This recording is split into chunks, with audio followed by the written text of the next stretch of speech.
Kalimera, kalispera, kalinichta. No matter where in this wild, wacky, and sometimes wonderful world you might be, thank you for making the Highbury Squad part of your day. It is a new week. It's a blank canvas. Football, proper football, is almost upon us again. It's time to tell stories and paint pictures. Let's rock and roll with some epic men in the house with me tonight.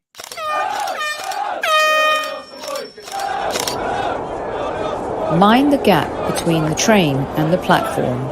Please stand clear of the discussion doors. The next stop is Highbury Squad.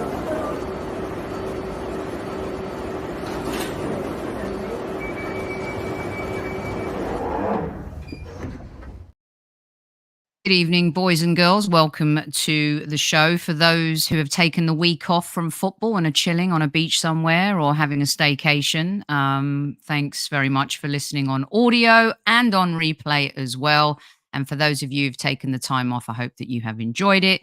Either way, we're going to have some fun tonight. And thanks for everyone who's in the house. And here's the big reveal. Tonight's guest, can I just say, I'm very, very happy to have these two fellas in the house with me. It's Trev and Fergus from Guns and Yellow Ribbons. And returning is the former Arsenal midfield maestro, Mr. David Hillier. Welcome, boys. Oh, we lost. What happened to Trev? What happened to Fergus? Where the bloody hell did you go? There he is. There he is. is. He's such a troublemaker, this one already. Started already, Sophie. Started already. Keep on him. Oh, did Trev not warn you before we came on air to behave? Did he not? Yeah, he did. Yeah, Absolutely. he did. Okay, let's do a little welcoming. Good evening, squaddies. I always lose my manners when Super Kev isn't here. At ease, at ease. We've got the whole fam jam in the house. We've got Demsek, we've got PW, Yanto's here, QA Guna is here, Trev is here, Carol's here, Tammy's here, Ian's here, Lone Star Londoner from Texas is here. I just love doing that. Arnie's here. The whole fam jam's here. Thank you, everyone. And we really appreciate you making us part of your day. David Hillier, did you have a good weekend? A good trip to South Africa? Yeah? Did we talk about that already? Good trip away. And then a week back at work, back into the grind. But yeah, it's been a good week and had a nice weekend. And then back to it today. So yeah, it's just back to normal until the next holiday. So until the next one. Yeah, it's not too far off as well. Knowing you, it's not too far off. Speaking of holidays, Trev, how are you? You had a lovely break this weekend, though?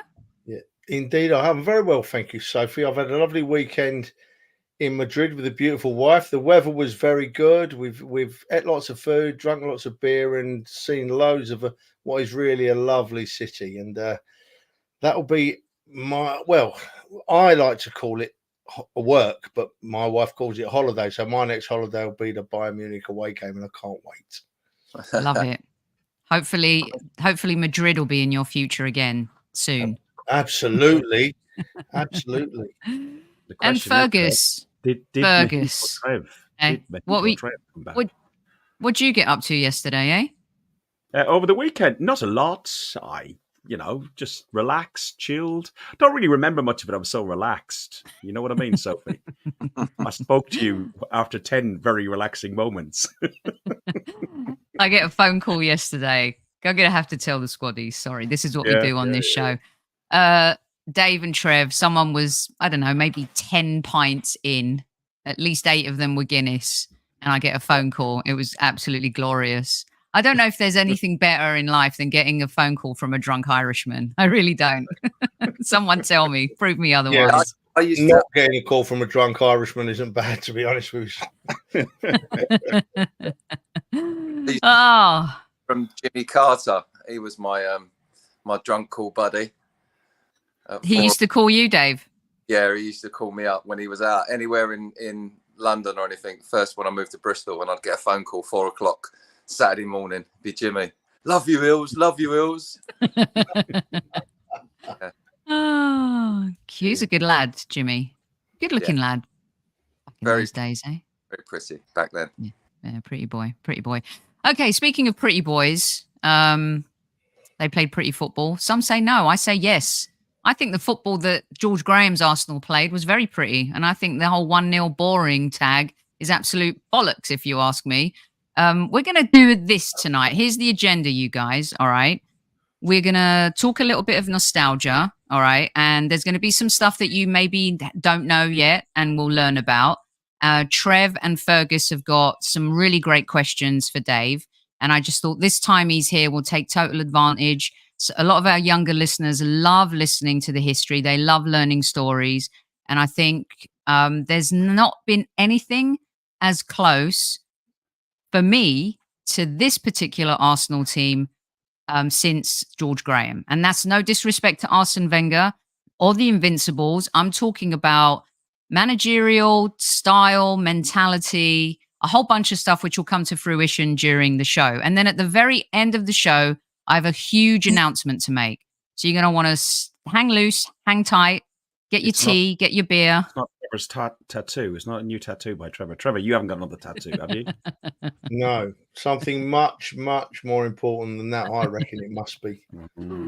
Brilliant stuff. Right. So let's start at the very top. Fergus, do you want to? Who wants to start? Fergus or Trev? I'll let you guys duke it out. Well, David, I wasn't lucky enough to see you play live, but I was lucky enough to see some of George Graham's football, and I know how much his reputation precedes him about his no-nonsense attitude and everything else. It was more really interesting to know what you thought. What was it like to play under somebody as much of a disciplinarian as George Graham was? I met him once at the unveiling of the new wraps, and I asked him for a picture, and the look of pleasure of me asking for a selfie with him. Yeah, I still got fear running through me now. So what was it like for you as a footballer? I'm sure that was just the front. I'm sure he definitely wanted his picture done with you. Absolutely. But I think back in the day, obviously, everything was different, especially for kids. I think the discipline and all of that. And, we played out a lot, looked after ourselves, and we needed sort of that father figure to, take control of us. And what he did was what was very clever with George. And I think with Arsenal back then, even when you go back maybe 10 years before that in the Terry Neal days and stuff like that, is that they treated the 14-year-olds the same way as the 16-year-olds, the same way as the 18-year-olds, the same way as the men that turned out on the Saturday to play for the first team. Everybody was treated with the same sort of discipline, so that we kind of knew who we was playing for. And we all know, it's been well said that it's remember who you are, what you are, and who you represent. That is the key to Arsenal, and that was fed to us from the day my first training session with the schoolboys or the under 13s, whatever it was. That was said to me, and that stayed with you. And then the consistency through the coaches. Most of the coaches were Arsenal people. When I joined Pat Rice youth team, obviously George, the manager, we had prior to that, I signed schoolboys for Terry Neal. I signed my apprenticeship for Don Howe, who was standing in when Terry Neal was relieved, and then signed for George. So I had that Arsenal tradition. Everyone I signed for was a Arsenal stalwart. But George's discipline, he gave and he took away. He was like a parent. He'd slap you on your wrists and tell you when you've done something wrong, but he'd pat you on the back and put his arm around you and, when you've done something right. And he had a formula that worked with those sort of people, and he got people in who responded to that. But it was the consistency from 14 all the way up to when you signed your first pro contract. You felt like you had an opportunity at Arsenal, but you belonged to a very important family, if you like. Joe, do you have a follow up? Do you have a follow up on that? Because the George Graham conversation to me is fascinating. But before you do, I want to play something for everyone. Okay, not everyone has seen this, and a lot of fans, maybe our generation, have. But this is what I was saying at the top of the show in terms of where have you heard this before, especially to you generation, to you millennials and your Gen Zs and your alphas. Listen very carefully. And Dave can help us break this down. And Fergus, I'll swing it back to you after the video. But listen to this and let me know if you've heard this before. Number two, it's the first opportunity I've had to talk to everybody after the tribunal decision. And the media are enjoying it. The majority of the media are enjoying it. They're enjoying us getting all this stick, because normally nothing comes out of Highbury, right? And they're enjoying it. Again, lads, there's one way to handle it. Just keep winning matches. They're looking at us, and the stick we've been getting the last couple of weeks, right? It seems fashionable just now to jump in the bandwagon and get into Arsenal. It's fashionable. We're not second bottom, we're second top. And that's what they're set. We're second top of the league. And it's the best start we've had for over 40 years. So keep thinking football all the time. Okay? Think of football. You should all be proud of yourself, and make sure we'll work hard individually and collectively. Right? We're all professional people. You've all got responsibilities to yourself and your families, and keep that in your mind at all times, right? The lads, if we stay together as a unit within the club, and even now, I'm trying to sort of get the crowd right with us. Now, we've got to get the fans on our side a lot more, like they do up north, especially at home. Right? We've got to get them, included in it, because I'm getting loads and hundreds of letters telling us, right, about how unfair it is that the media are jumping on top of the bandwagon. Why are we getting bad press? We've got to get the fans on our side. You go up north, it's almost like a gold star. You go to places up there, and then we've got to do the same to our fans. And I'll put them up. Don't worry about that. But lads, we've got to watch our behaviour. I'm telling you right now. And that means we've still got to tackle, we've still got to close down, we've still got to challenge. It was one of. Wow. It's one of the greatest videos of all time. Yeah. To be honest, it does sound very much like our Spanish manager right now. And David, just listening to you talking about all the great players that are managers that you played under as you grew into your career. But it is very key that they were Arsenal through and through beforehand. They knew the culture of the club. And I think, do you find with Arteta today that is a huge benefit to him in comparison to, say, Wenger? Wenger didn't have that culture. Yeah, I think you're probably right that he's been through all of the emotions that an Arsenal player feels, but then he was brought up maybe not with what we was, but he's gained the feeling. So I think it's important for the way he plays and his demands on the players that he's got that background, definitely. But he was more of a Wenger player, wasn't he? So yes. So you would say, you could argue he wasn't brought up in that regime. I think naturally that's what he would do as a manager. He wants to control the youth all the way through, the same discipline, the same standards, and he wants to give that back to the players. He protects the players like George Graham used to protect us, but he also knows we have to play without fear. Same as George in that that historic statement he made. But sorry to burst any balloons, but that was like a team talk before any big game. Everybody's after you, everybody hates you, everybody wants to beat you. I know, he's got full confidence, full backing in us to do the right thing, because we worked hard. It was a simple game, but we worked hard, we played to our strengths, and we all done our 10%, as he used to say, in the team. And when everybody does that's 100%. And we had that every game.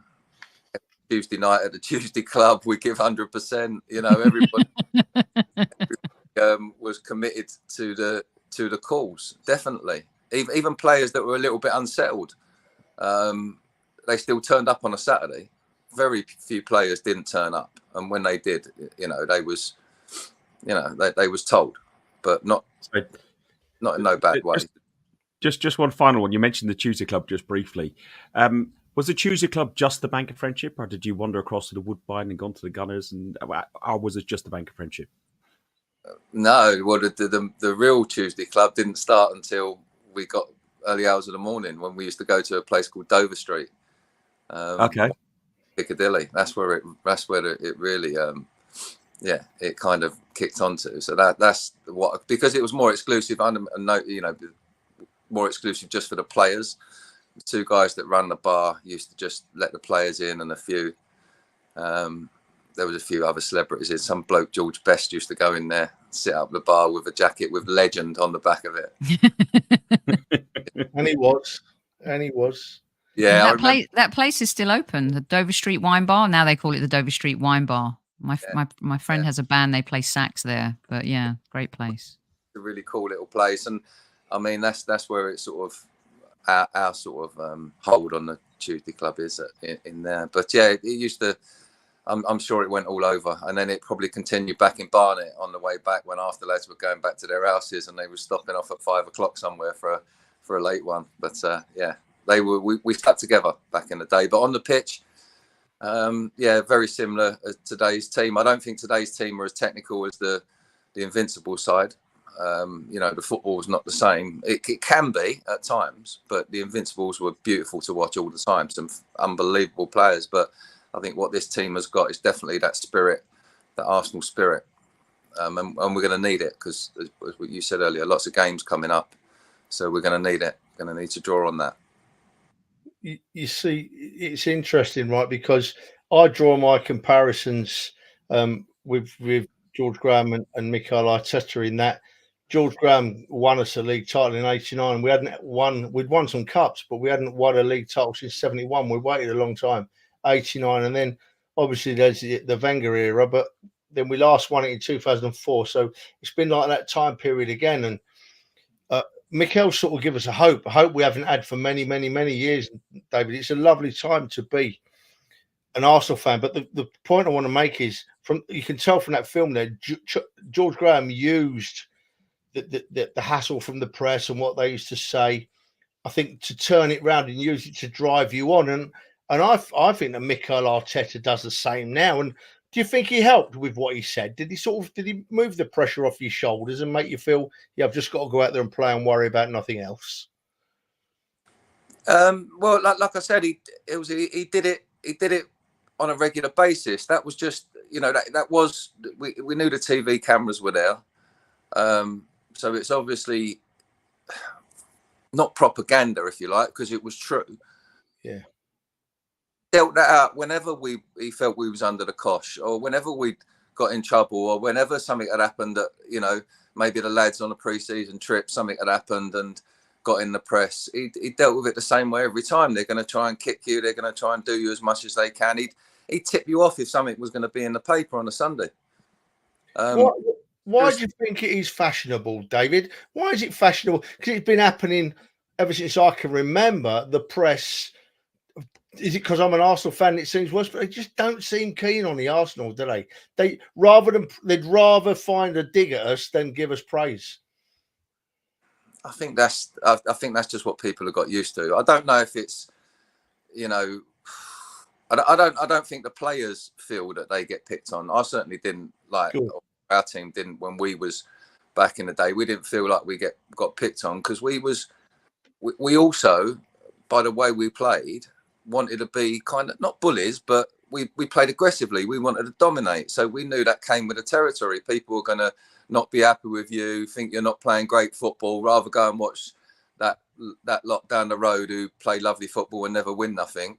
Back in the day, West Ham played lovely football, and some people would say, "Oh, you don't even play football as good as that." No, we play football to win football, and then you had to dominate people. So you picked up enemies, if you like, and I just think that's just carried on from back then. I don't know what it was like in the 50s, 60s, whether they got stick, but certainly I think from probably the 71 side, that double, we had a few decent players in that side. They went on to be not playboys, but quite iconic footballers, and I think they kind of got a reputation, and shit sticks, doesn't it? That's the trouble. Yeah. See, they were my first heroes, the 71 side. I went to my first game in December 1970. What a start to being an Arsenal fan.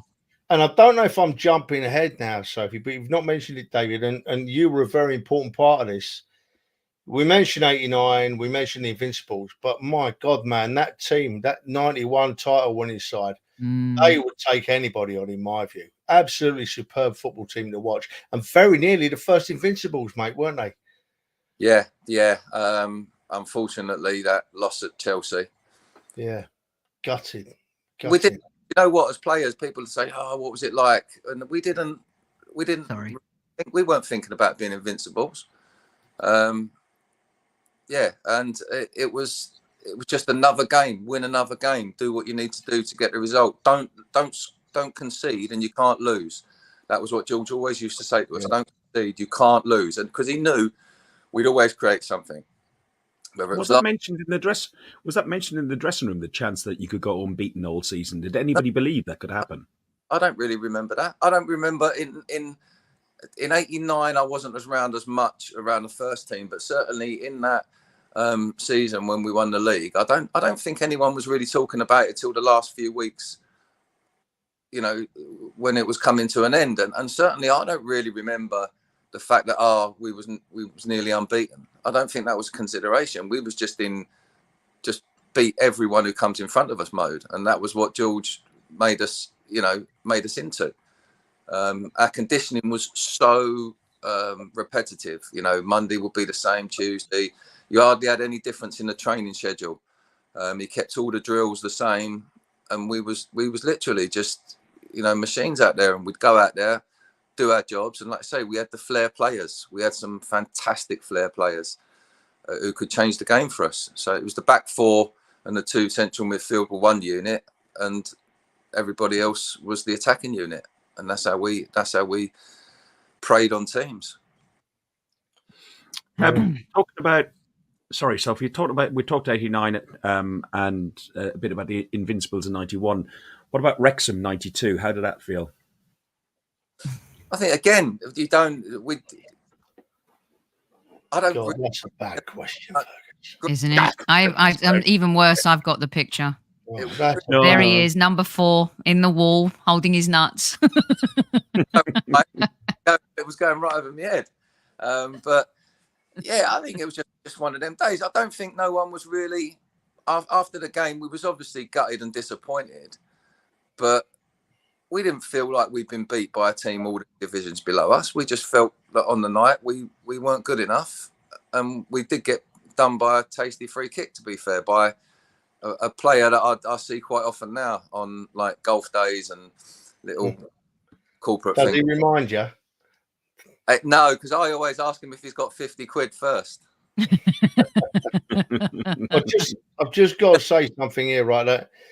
David, I might have to apologise for some of Fergus's questions because I've been away for the weekend, so Fergus has drawn these questions up, right? So if there's a silly one in there somewhere, it's absolutely nothing to do with me. That's one hell of a disclaimer there. Look at you throwing him under the bus. Cheers. Thanks, Absolutely, pal. He does it to me often enough. I don't know where are we heading here, Sophie? I mean, I'm going to play something fun. Okay, so Wrexham may have been like a Newman, who will find out this evening if his yellow card from last week has been rescinded. Doubtful, but anyway, we'll find out, because Dave, you did like a good celebration too. And as Asfar said, you were a silky smooth passer of the ball. And, who cares if we get gypped tonight? We're no ads on tonight. Feel free to swear. But there's a couple of videos I found earlier this morning. And, I mean, they're very quick, but I'm going to play them anyway. This was the FA Cup. You can correct me if I'm wrong. I think in 93. And this went to a replay, but let's have a look. Winterburn. Parlour. Still Parlour. Oh, good shot. Ray Parlour. The exuberance of youth. And maybe that's given Arsenal the way back.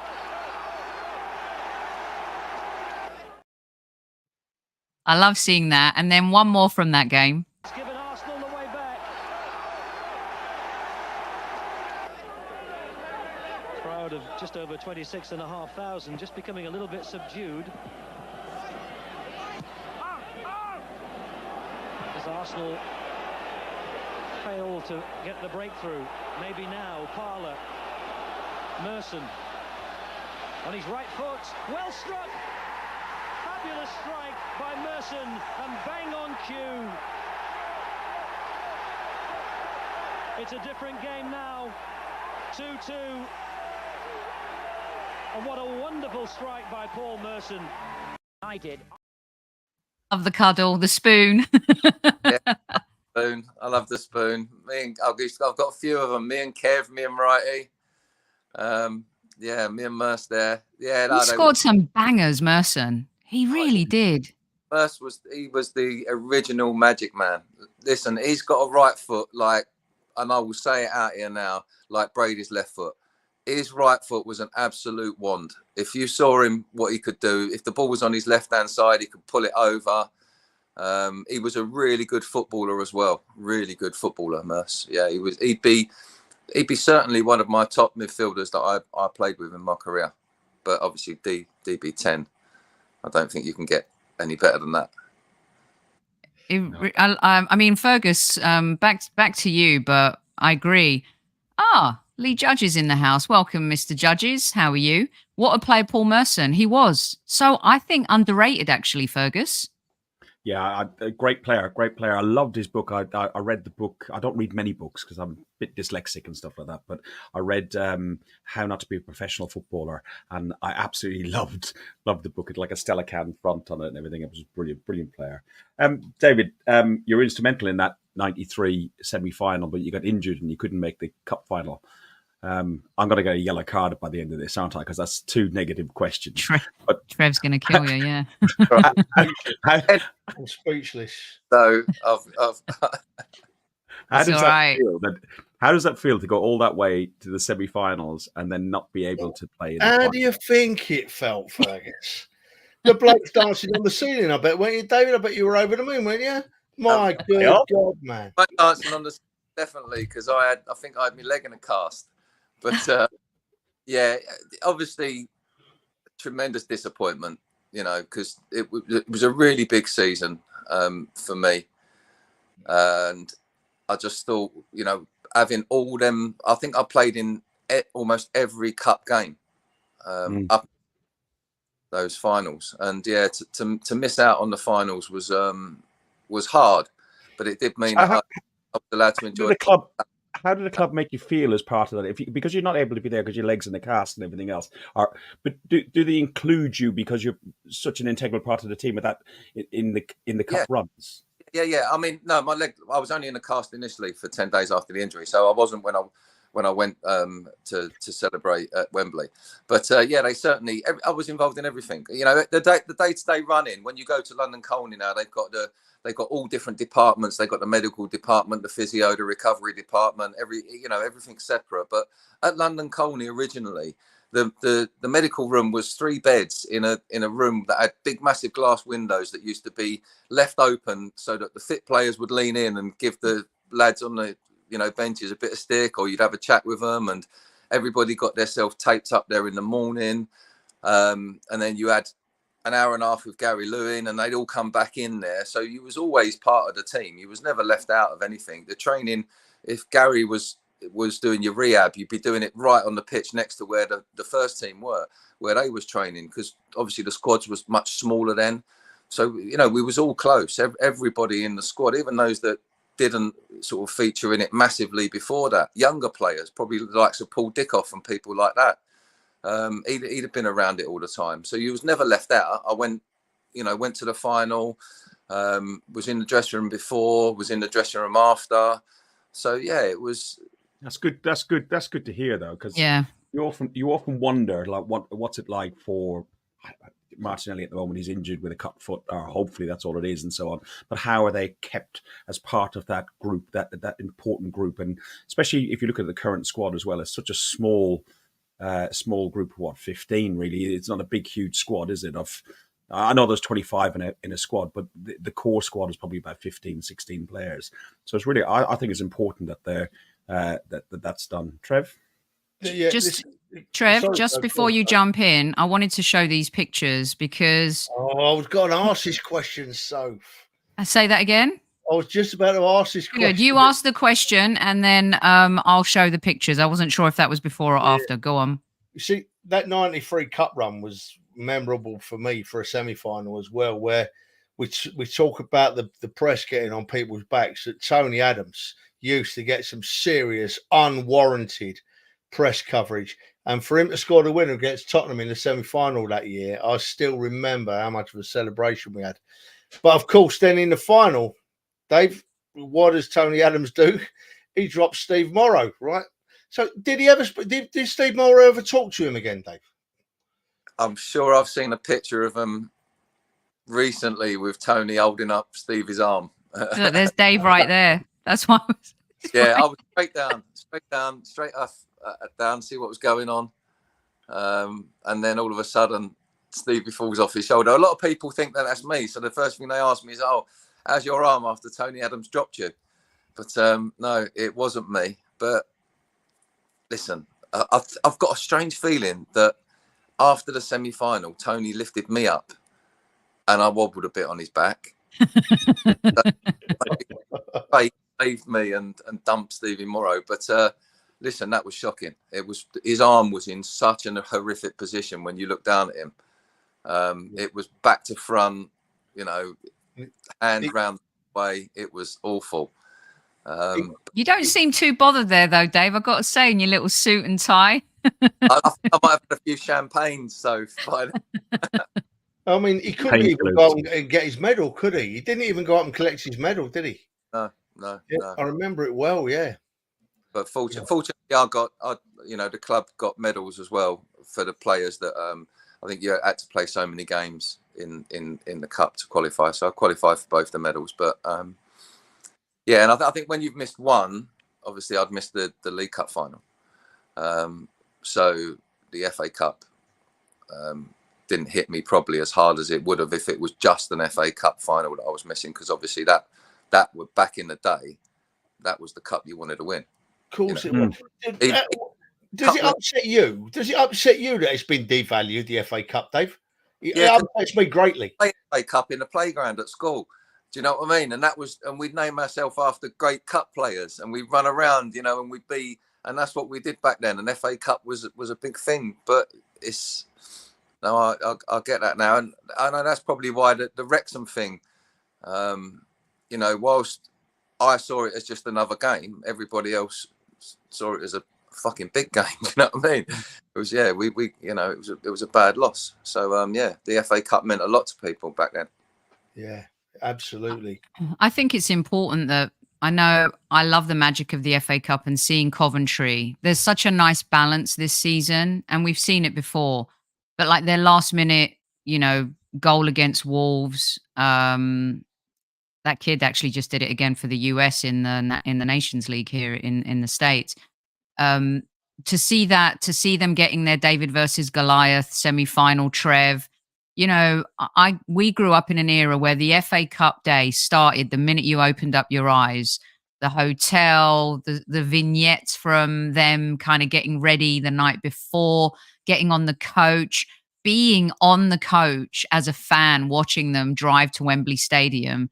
It was just absolutely priceless to get those kind of fly on the wall moments, wasn't it? It was just an amazing that ever since. Well, obviously the first one I remember was 1971 when we won it, and you're right, Sophie. It was a full day. It was as soon as you got up in the morning, and as I got older, it never lost. Even if Arsenal weren't playing in the final, you still watched the day because it was the greatest cup competition on the planet. I'm gutted that we don't have so many replays now because we used to see some amazing runs, all them games against Liverpool and all them games against it was Sheffield Wednesday we just talked about in the late, I can't remember when it was now. Was it 78, 79? I went to Leicester 3 times in a week in the middle of the winter and the trains were on strike. We all got there somehow, and we all cheered our great side on. I'm with David all the way. I just hate the fact that the FA Cup is starting to get devalued because the youngsters now don't look at it like we were when we were youngsters. Yeah. Oh, I love it. Totally agree with that. Even change the time to 5 o'clock, 5:15 on a Saturday, and have another Premier League football on at the same time. As some of the fixtures, semi-finals and quarterfinals, everything. I think it's absolutely despicable. It should be right around the world, regardless of the Champions League and everything else. People still look at the FA Cup as one of the trophies, and it's the English FA Cup. You got every other league have got their equivalent of their FA Cup, but there's nothing that compares to the English FA Cup. David, I've got another question for you, and I'm definitely getting the yellow. I'll rephrase it because I've written relentless. the way it's down here. Talk about '94 and the road to Parma. He's done it again. He's done him again. The poor man's missed another final, Ferguson. You're picking on him again. No, I'm talking about the road. He did say the road. He did say the road to the final. Well, thank you, pal. Yeah. He gave me an opportunity. I wasn't missing it. He's right there celebrating with his teammates, by the way, top right-hand corner. Absolutely having a good time with his teammates. I love how you're all in these. I love that you and Kev are in these pictures as well, of course.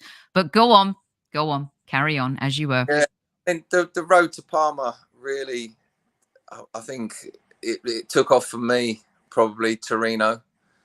I played little bits and pieces in the games running up to that, but in that game I was given a specific role, and I played really well. I had a really good game, fully expecting to start the home game, and in the first, I think it was about 25 minutes of it, got injured, and at that point I think I got a cut on my ankle that opened up really big, and I went off 10 minutes before half time to get it stitched, and the doc just started putting stitches through it, gave me something to bite on, and just started trying to stitch it. Gary Lewin come in minutes later and said to me, what are you doing? He can't go back on with that. It opened up, split right open. And I think that hit home, that I was going to probably miss that final. And it had been a great competition for the lads. We had some great trips. We stayed in some lovely hotels, played against great players and played in really good stadiums. But for me, all that pales into insignificance, because I would have loved to have played in that final. And, I think Ian Selly, was it Ian Selly? I think Ian Selly came in for me. He did play, yeah. Ian Selly played in that final, yeah. Player, but when you've worked so hard all the way through, and I just felt like I was coming good. Like I said, I had a great game out in Torino. Even Carboni came up to me after the game and wanted to swap his shirt with me. I was like, what? Yeah, give me that shirt. Have you still got it? Yeah. Well, I had it up until a few years ago when something happened. I don't want to throw nobody under the bus, but put it this way: someone wrote someone in my family wrote my signature on it and gave it to somebody. Yeah, I know. It's terrible, isn't it? They faked. Yeah. Oh man, that's upset me. Used like a thank you for somebody who'd done something for them, because it was us. But that's fine. But and when we swapped shirts, I opened my shorts up and I said, "You can come out of my pocket now." And he laughed. So yeah, gutted to miss that final, but it was just, again, the trips away, the flights back, the planes were unbelievable, because we used to get on the plane and the fans would get on. We'd be at the front and all the fans would be at the back. There'd be 100 fans and 30 Arsenal staff on a little plane. It was rocking. It was absolutely. So I love that. Yeah, go on, Trev. Yeah, you've got the floor. I'm forgetting that we're on a different platform tonight, so I just want people to know that I do love Fergus dearly. He's a very dear friend of mine, but if he gives me an opportunity, I'm going to have a go, because he does exactly the same to me, right? Well, I'm going to call you Jason from now on. Going back to '94, the final you unfortunately missed, mate. Mr. Campbell got us to that final, didn't he? PSG at Highbury. Oh wow, what a night that was! Look what I've got. What a night that was! But wow, someone else missed the final because they were banned, didn't they? Mr. Wright. How did he deal with that, Dave? Was he all right about it, or was he unbearable, or what? Oh, he was always unbearable when he, which wasn't often, to be fair. But Wright, he was like a big spoiled kid. But I don't remember exactly, to be honest, how he dealt with it, because I don't think I don't really think we really expressed that amongst ourselves back then. We was just happy to be part of the squad, and we weren't going to bring anybody else down. Everybody was so inclusive and included in everything. But I'm sure he was super pissed off, probably with himself as well. You know, but yeah. It's one of them things. It's one of them things. He didn't turn out to be a bad player anyway, did he? After that, went downhill. My hero, throwing shirts out the dressing room windows at Highbury. I never did get one. I tried a few times. I've got a right-hander for me troubles trying to get one. But yeah, you're so that squad then, right? It was just, I like the way you said that. Just one happy family, no weak links, no worries, just a squad that went out to win every game. Yeah, I think our weakest link and moving forward probably over the next 2 or 3 years was George's system started to get sussed a little bit. You know, teams started not playing 4-4-2 against us. They started changing it up. Everything changed a little bit.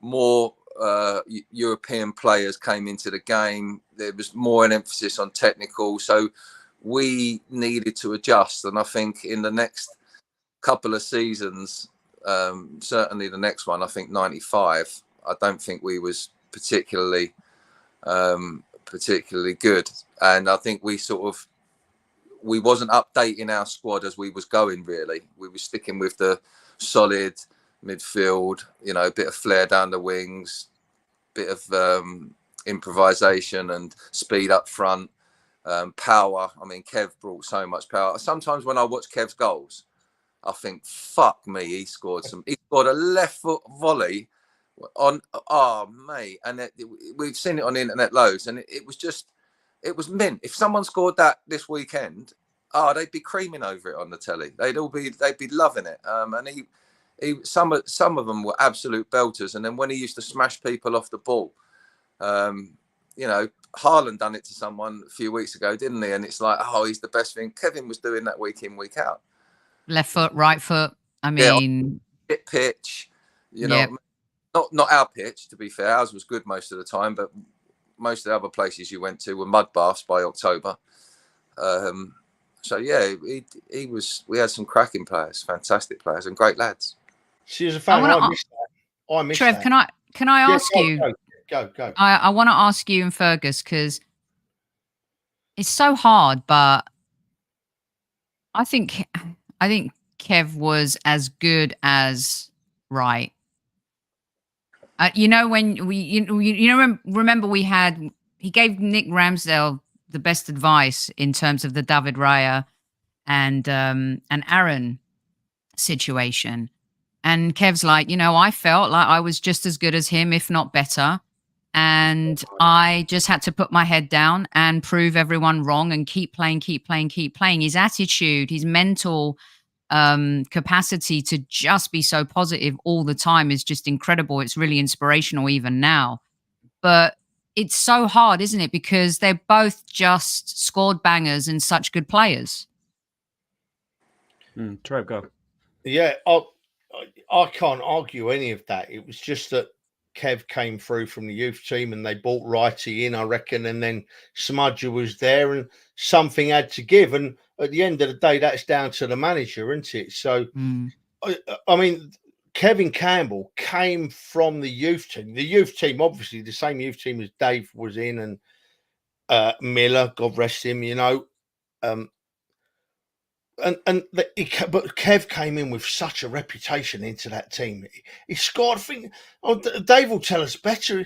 Was it an astonishing amount of goals he scored in the youth side, wasn't it? I mean, we didn't get to see a lot of the youth side in them days, but you kept hearing about this lad Campbell. Every week he was scoring 2, 3, 4 goals. And brilliant, absolutely brilliant football. And let me tell you, a brilliant man as well, the way like takes us fans under his wing and helps us out on that. But I've got to drift a bit, Sophie. I've got to drift a bit because something's stuck in my head about what. Go on then, and then we'll talk about City and Arsenal and get Dave's take on what's happening now. Dave just said that George's system got worked out a bit, right? Well, do you know, I won't say a bad word about the man, but that's how I feel about the end of Wenger, Wenger got worked out. and he didn't have a plan B. He didn't. I used to go and watch the side play every week, and it didn't matter who we were playing, what system the opposition played. Wenger would try and do the same thing every week, and they worked him out, much the same. And that's why we needed a change. And I'm not saying that in a bad way about Wenger at all, but I think that was about the same as George.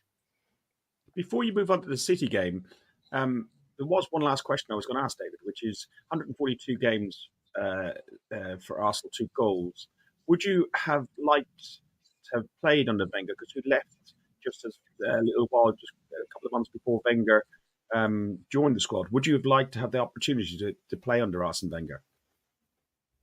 Yeah, I mean, in my career, I've no regrets. I've enjoyed myself, and when I've crossed the line, and things have happened, shit's happened, but wouldn't change none of it. No regrets. But one thing I do wish, and it was probably it was a case of money, because Portsmouth.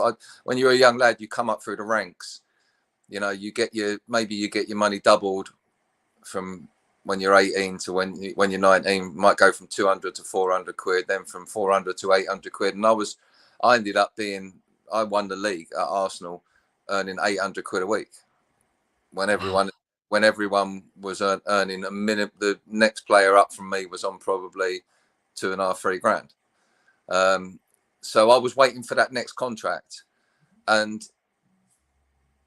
I got one a couple of years later, and I got it up a little bit, but then everybody else had moved on a bit, and I got to a position where Portsmouth came in and made a really good deal. I knew with the time with Bruce Rioch, it had gone so downhill for me there.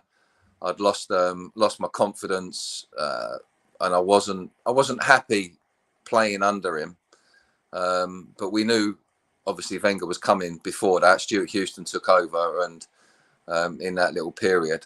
And in answer to your question, simply, yes, I'd wish that I'd just stayed one season just to see, because what he done physically for the players, well, I was always pretty trim. I could keep up with the best of them.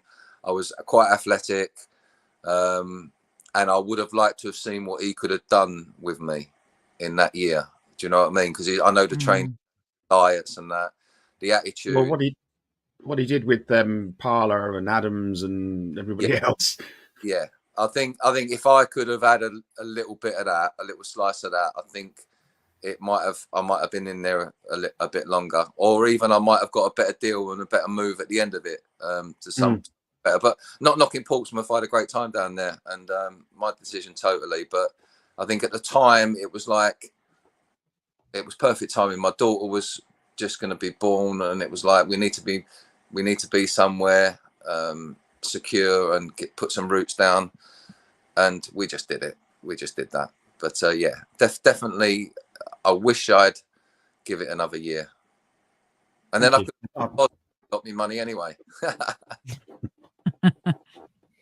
We make decisions, and I always think that it's a human thing too. Is when you're doing the same job as everyone else, really, and this is why people don't understand maybe American sports. Yes, there's players on massive salaries, there's salary caps. You keep it all in check. But like when David Beckham was playing at LA Galaxy and he was earning like 5 million, there was a guy who was playing on the wing and he was earning 65 grand a year. It just doesn't make sense to me. That never made sense to me.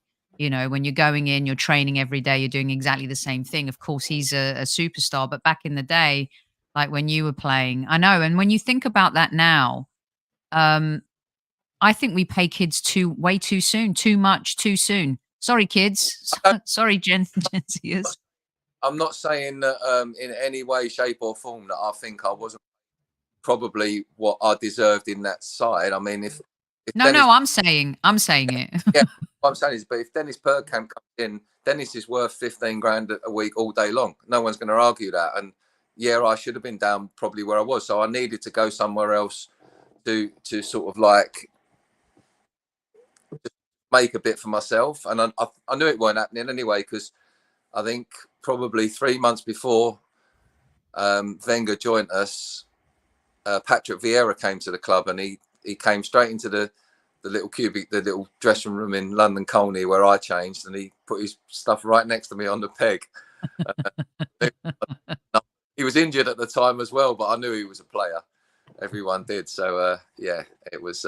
But it was all good. It was all really good. Yeah. No, I know. I'm just saying, like, it's the same thing. You know, Olivia Colman came out today yesterday, did an interview. She's an Oscar winner and she's won BAFTAs and everything. But yet, you know, if she's in a film with a man, he'll get paid like, you know, 50% more than her. It just doesn't make sense to me. But there you have it. Right. Trev and Fergus, have you got your nostalgic questions out the way? Mm-hmm. Have we missed anything, Trev?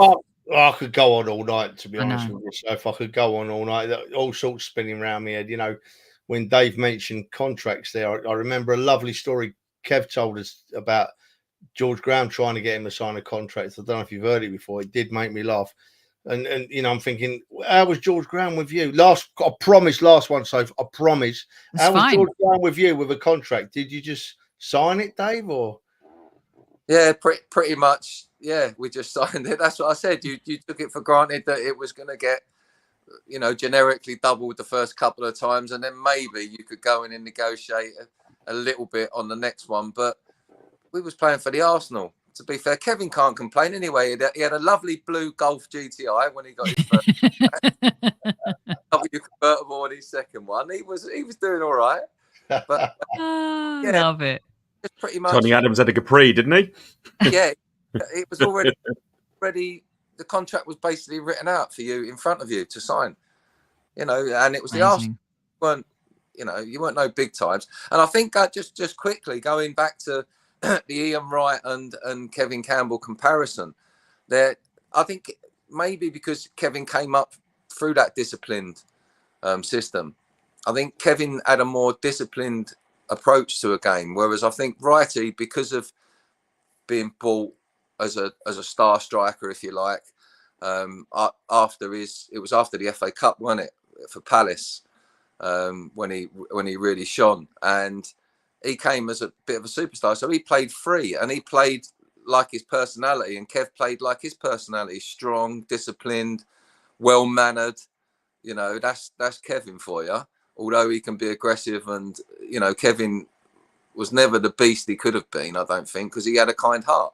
Whereas Wright, he really didn't give a shit if he caused trouble, if he did it his own way, if he did something that he thought would pay off and it weren't, we hadn't planned it. 9 times out of 10, he'd get away with it though. So that was the magic of it. So two totally different players, but different personalities, both of them, definitely. I love that. I love that comparison. Excellent stuff. Brilliant stuff. And I hope you've enjoyed the trip down memory lane. You know, like we like to do every now and again. You can see a lot more of that on the channel through our Talented Gooners series, Inside the Dressing Room, and a show that's actually called Trip Down Memory Lane. Some really, really good stuff from all of our guests. Right. There's a big game this weekend, and we cannot let Dave go without talking about it. We cannot let him go without talking about it. It's very rare that I start getting, unless it's a cup final, very rare I start getting agita this soon before a match. Who wants to go first? Because I'm not sure I can talk about it. Yellow card for me. It's massive, isn't it? Trev, you were saying before we came in that it's the biggest game we've had in a really, really long time. And they all seem big in modern football. Of course, for me, it's the biggest game we've played in years, Sophie. It's the game where we're going to gauge where we are this season, at the stage of the season where last year we started falling away, you know. I mean, I thought we were good enough last year. When we went to City and lost 4-1 last year, I believe it or believe it not, I was shocked. There's a picture of me stood at the front of the stand and the ground's empty, and I'm stood there thinking, how did we lose that 4-1? I thought we were better than that. It's you and Capo, isn't it? Yeah, but we've moved on since then, and I'm excited about this weekend. I'm excited because nowadays I go to City. I used to go to City full of dread. Now I go to City full of hope. Not quite expectation yet. We're getting there, you know. So I'm excited about it. I think we gauge where we are properly this weekend, and it's the biggest game I'm going to watch Arsenal play in years for me. It really is. Erg? I'm not going up on at the weekend of family time and everything else. Probably making up for my relaxed attitude of last weekend, but I'm sure I'll be relaxed again on Sunday before that game. Honestly, I think if we win the game, it's got to bode well because I think Liverpool with their injuries and so on and have got a few issues going on. I think it's got to bode well for our chances of winning the title. I think the most important thing is that we don't lose the game. We don't lose the game. If we have a draw, I don't know. It's really, really difficult to talk about because it's such a nerve-wracking game to think about. I just hope that there was rumours. There's been loads of horrible rumours about Martinelli and various other players on Twitter, but not from any really good sources. I'm just hoping that we'll have Martinelli back because I have noticed a difference. Whilst Trossard is a great player, I think he's better as an impact player rather than Martinelli. And I think Martinelli up against either Walker, if he's available, or who's the other chap that covers that spot. I think Martinelli can run them a bit ragged. Sorry, who were you asking? Martinelli, Trossard, and Reece Nelson? No. I said the Martinelli up against Kyle Walker.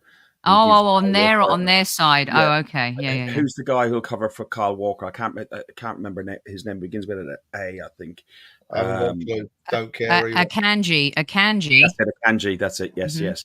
I think Martinelli can match up against him just as easily, and I think he is one of the key players that we do need on that pitch. I think Havertz has to be playing up top, not Jesus, and that allows for Odegaard and Rice to do what they're doing in the midfield. I'm very excited about the game, but also extremely nervous, as you can hear by my waffling. Dave, this is the time, this is the moment, and this is where Arsenal fans have wanted this club to be for so long. The fixture list is piling up. We're in the Champions League quarterfinals. We're challenging for the title. Some of our listeners are saying this team is cut differently. They're different gravy. You and I talked last week about mentality and when the spotlight is on us, how are we going to cope? Do we like being the hunted versus the hunter? It's a massive game. You've been involved in these big matches. It's, as the boys said, it's just, you just can't lose it. But if we win it, dare I say, I think we'd be favourites. And I'm not sure I want to be in that position. Listen, I'm just going to say what I want. Yeah, you got to say what you want and you've got to believe in it. And I think the manager will be telling the players to believe in themselves. But first of all, I've just got to ask Fergus, if I'd have told him 3.5 months ago, he was going to make that statement about Havertz, would he have believed me if I'd have said he was going to say that in 3 months' time? Probably not. I thought Havertz, whilst a great player, I thought it was a huge gamble, an expensive gamble by Arteta. And I'm glad that he has stuck by him, and I'm glad that he has come good. But as I was talking to somebody recently, Arteta's not stupid. Arteta must have seen something that others couldn't see when he was playing with Chelsea under the mishmash of a mess that club is at the minute, which I love seeing. But no, I didn't think we didn't, like Trev will back me up on this. We didn't ever have a go at Havertz. Oh, now you want Trev's help, hey? Oh yeah, when he needs me, he's straight at me. Yeah. Fergus is right though. Fergus is right. I don't go in hard on any Arsenal players. Maybe it's a weakness with me. I don't know. But I'm an Arsenal fan through and through, and I can't do it.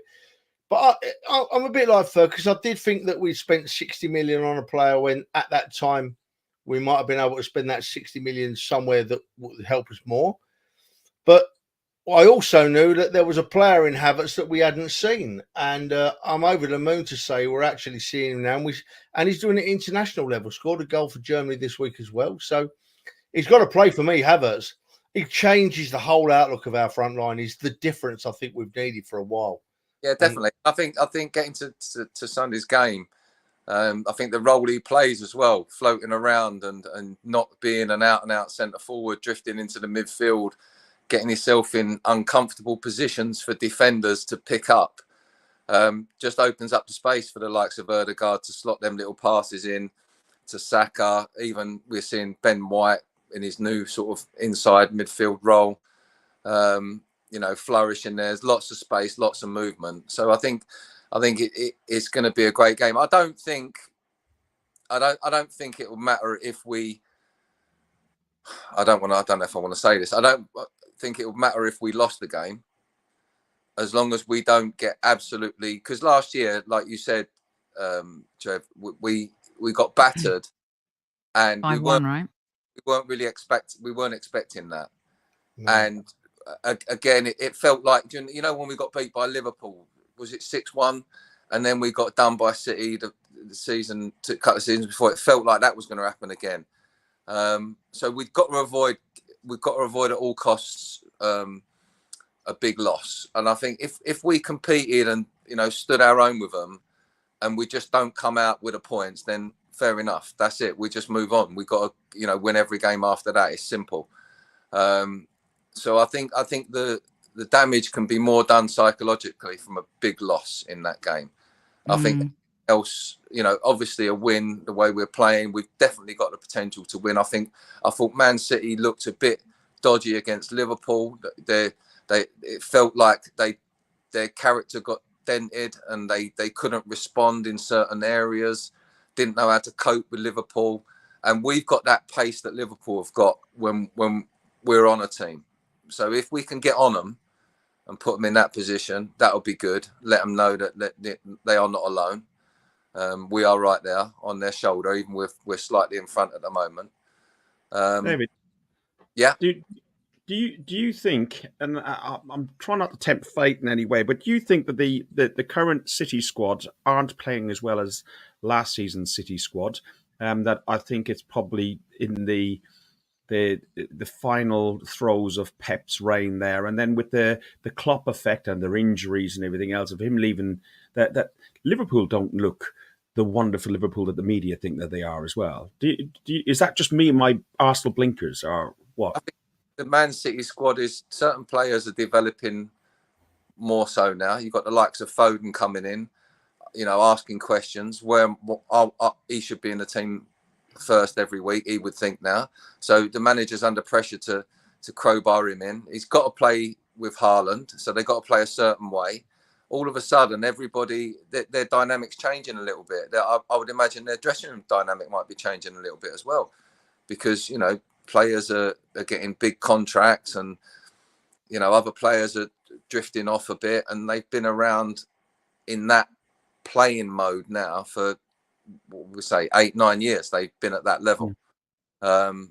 So like all good eras, they start to dip a little bit, and this definitely might be them to take them. De Bruyne, I didn't think he was going to be the same player when he come back from his injury. He can be the same player, but not as on a regular basis as he was before.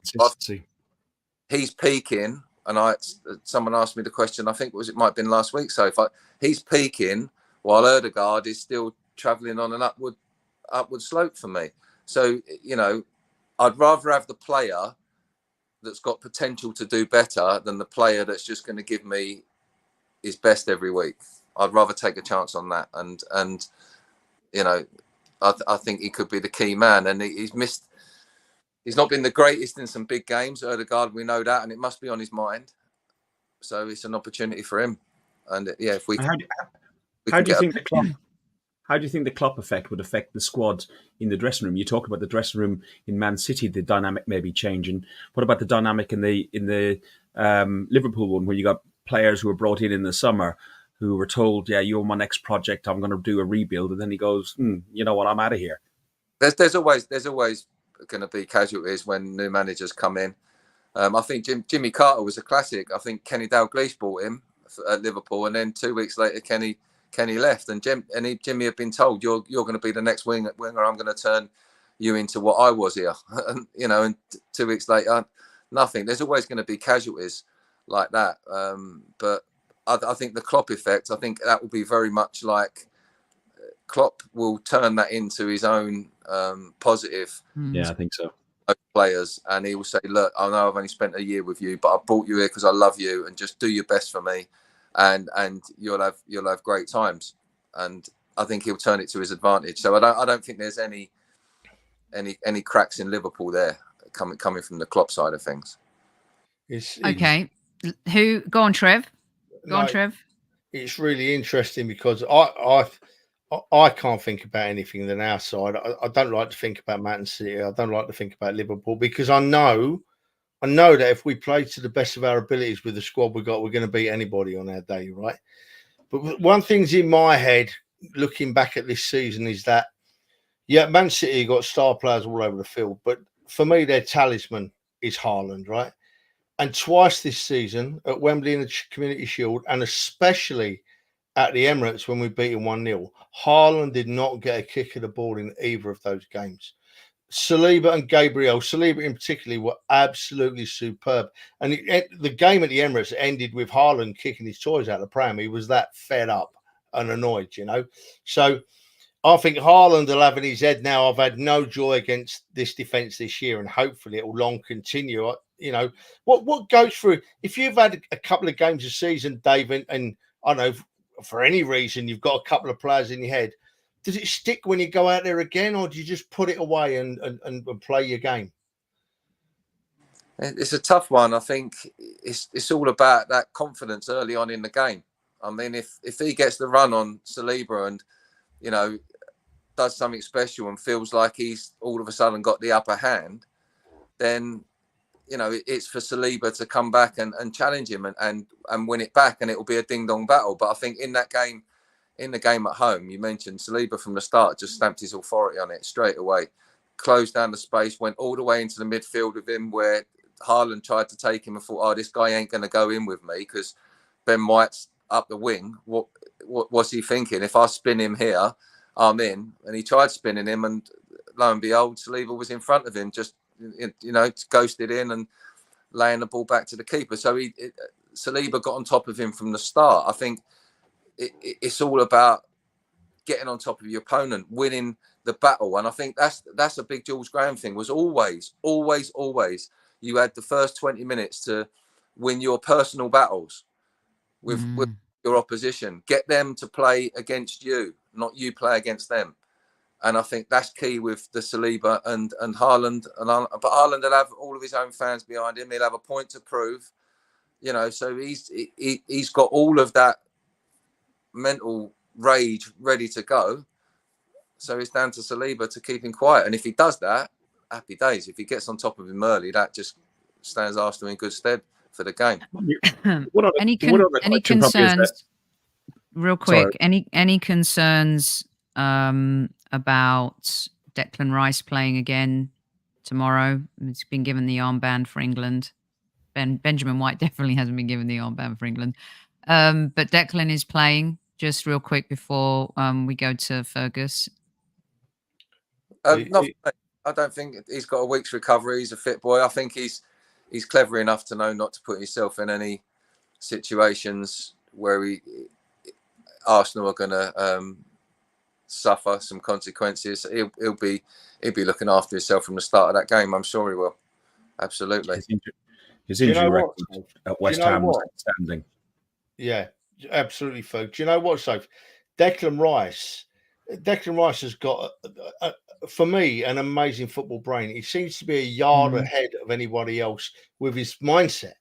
He'll go somewhere where the ball's going to go in 5 seconds' time and pick it up. He's done it so many times this year. Amazing. And then, of course, you pair that with Odegaard's energy levels. I mean, I know Odegaard's improving and hopefully he'll continue, but his energy levels he possesses now are off the scale. He does not stop chasing for 90, 120 minutes if needed. And I think that's very important. His energy, and then you've got Rice reads the game. I can't believe how well he reads the game. Superb. God, I'm excited about this weekend. Getting all jacked up right now. Fergus. Yeah, I was just going to say, David mentioned about Haaland will have his fans behind him and everything else in the Etihad Stadium. Now, I've been to the Etihad Stadium 2 or 3 times now, and I find it quite a soulless place. They have got a core fan base that came from Eastlands into the new stadium, but it is full of even more than many other stadiums in down south, full of tourists and so on. Do you think the atmosphere in that stadium will be anything close to the atmosphere that was at the game earlier in the season at the Emirates? And I think our away fans can make enough noise to counteract the City fans. Drown them out. Yeah, absolutely. Our stadium has been absolutely rocking this season. It has been unbelievable. Arsenal forever. The songs are at the beginning of the game.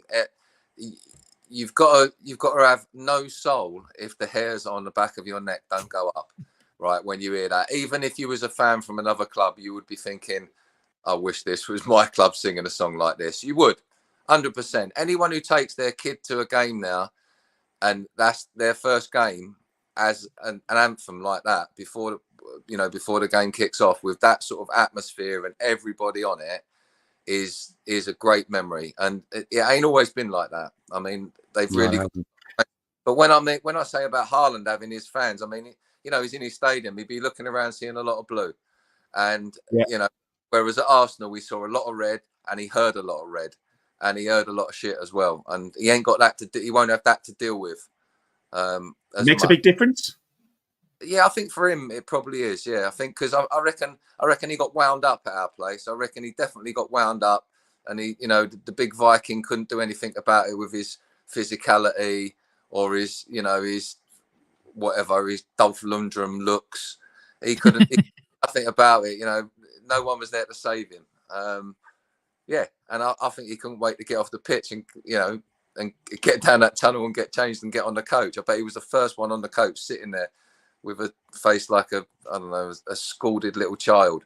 But he's got everything to play for. Like I said, Steve's got to counteract everything he does and do a bit more.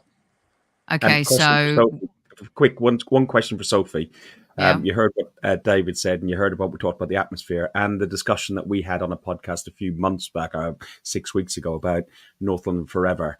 And has you since that discussion, you would have heard it sung so many times. Have you now seen it in a slightly different light, and can you now see it from the sort of? I only love it at the beginning of the games. I love it because it gets the crowd involved. Yeah, but I don't think it's necessarily the song. I think it's if they could picked another song and someone had done a song that had a great melody or whatever, our fans needed something to connect to, and that song came at the right time. And it's really quite brilliant marketing as well. I know this the backdrop and the story behind it. I totally get it.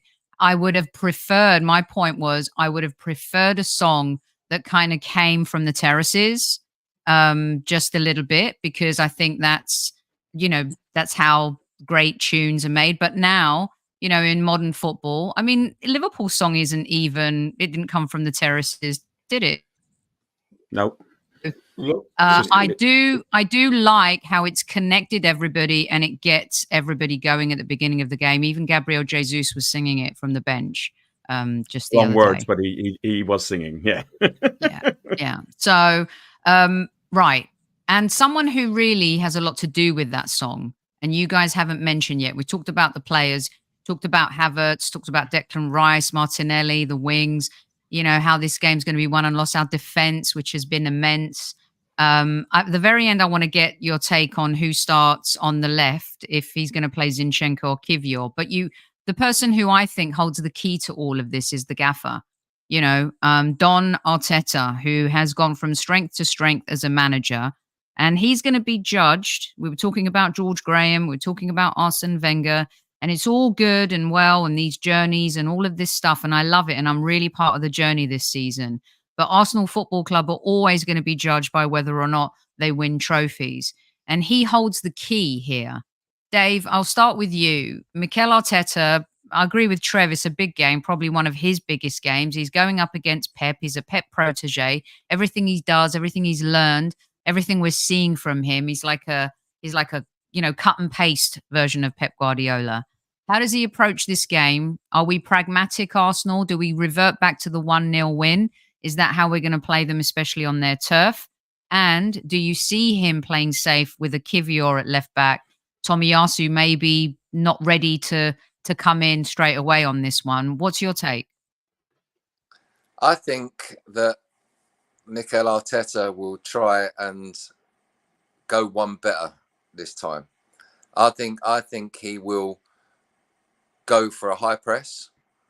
I think he'll want them to make mistakes in their midfield early in the game. I think he'll want us to try and get ahead early in the game, as we have done for all the rest of the games this season. Well, certainly since Christmas, since coming back from Dubai, we've gone for the throat, really. I think if it had been last year, yeah, I think he might have been a little bit more defensive, been a bit more worried about the space in front of our back four. But I think he's quite comfortable with the fact that we can have Declan Rice in there. Maybe he might stick Jorginho in there as well. I'm not sure, to just shore it up, to release Declan Rice into that forward role again.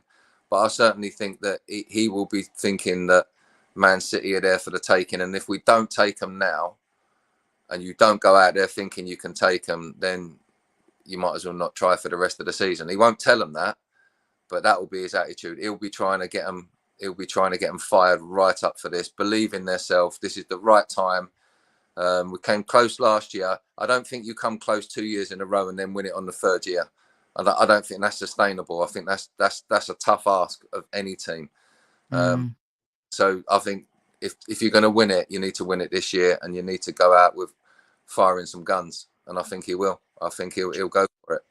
Trev, I actually think that this season the team believe that they can win it. I don't think they believed it last season, but I really think that they believe, and I believe differently this season.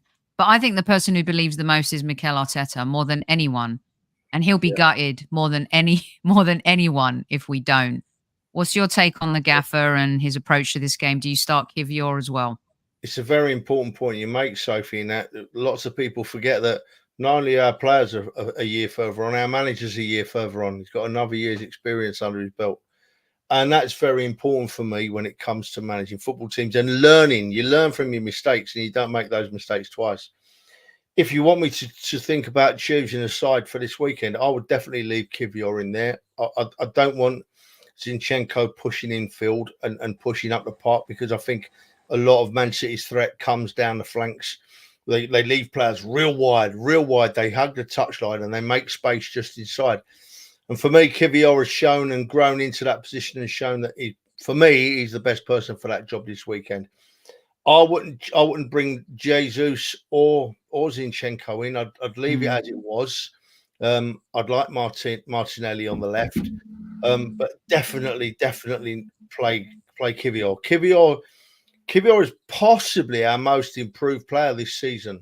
You can see his improvement game by game. And over the last few weeks where we've been winning games by a long way, you've take last week out of the way, 5-6, 4-6.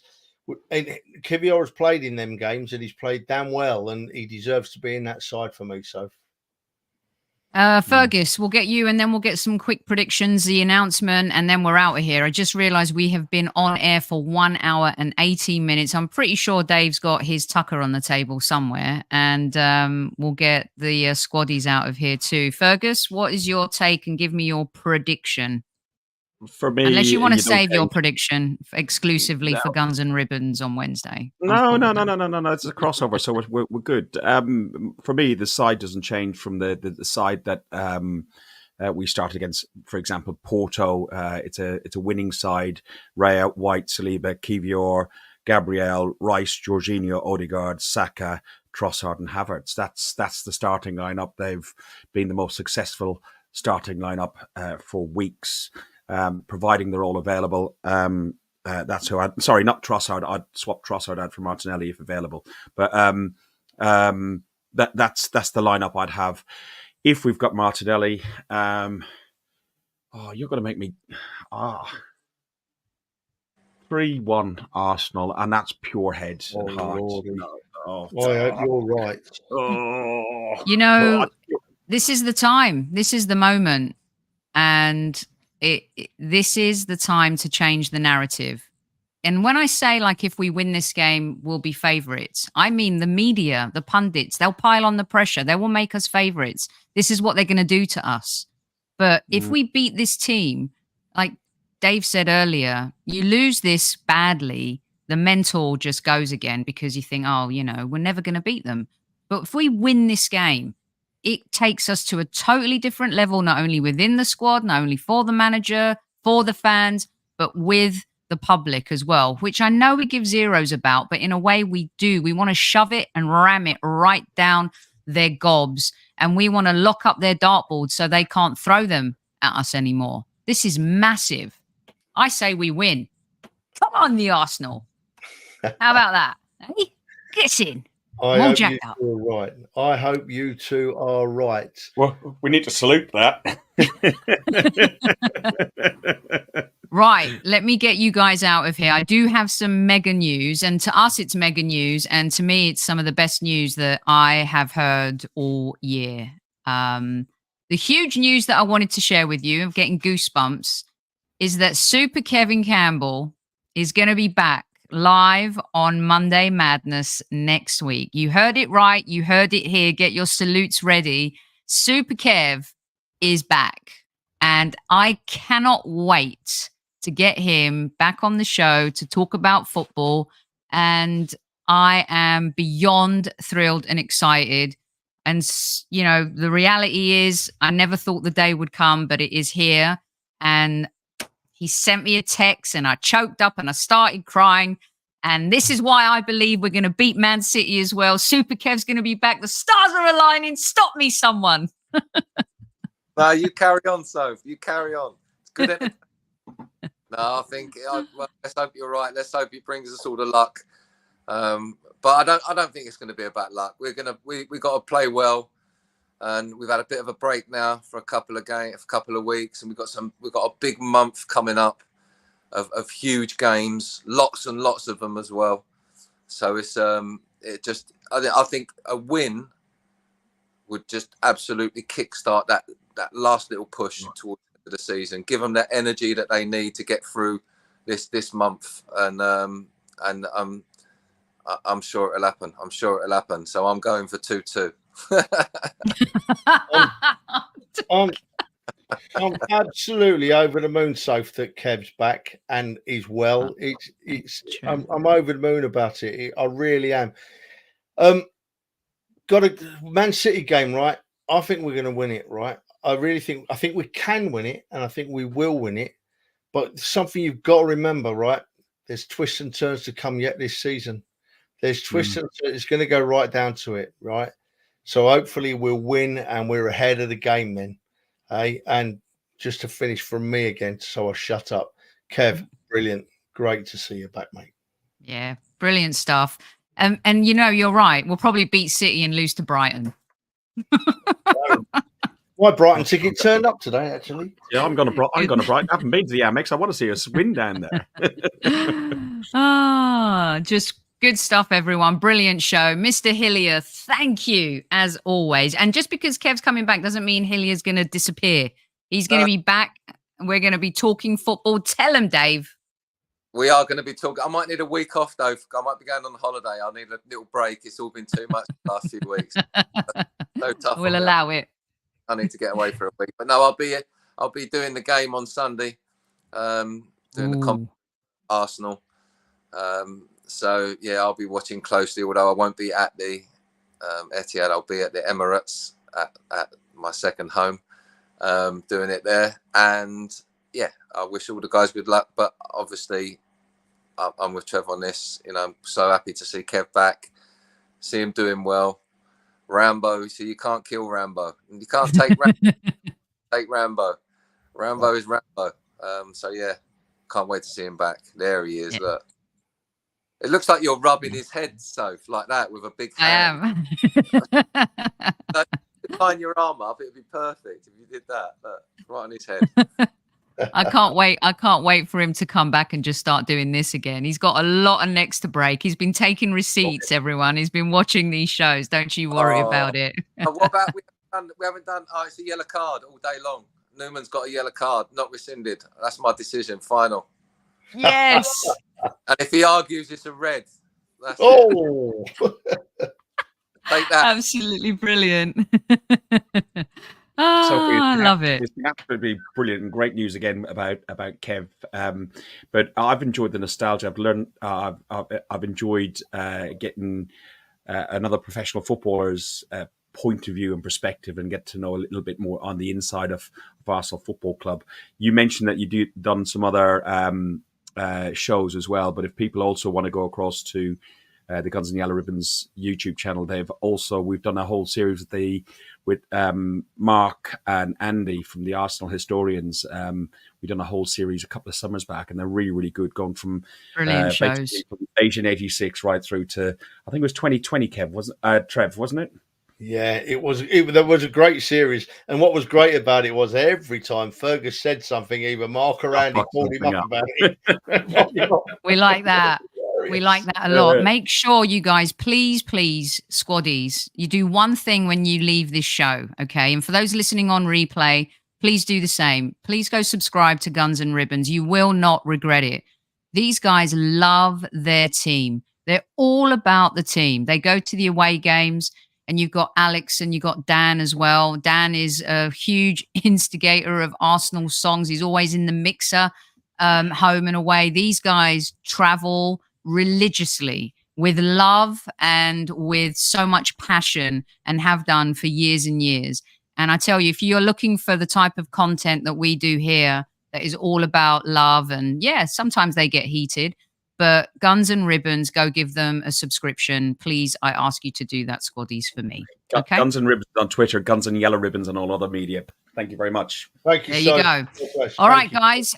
We'll be back with some more shows this week. Look out on the community page and the old X. I've started calling it that. And until then, at ease, everyone, at ease. And this time next week, the big fella will be telling you, don't forget to tell your loved ones you love them. Oh, goosebumps. At ease, squaddies, at ease.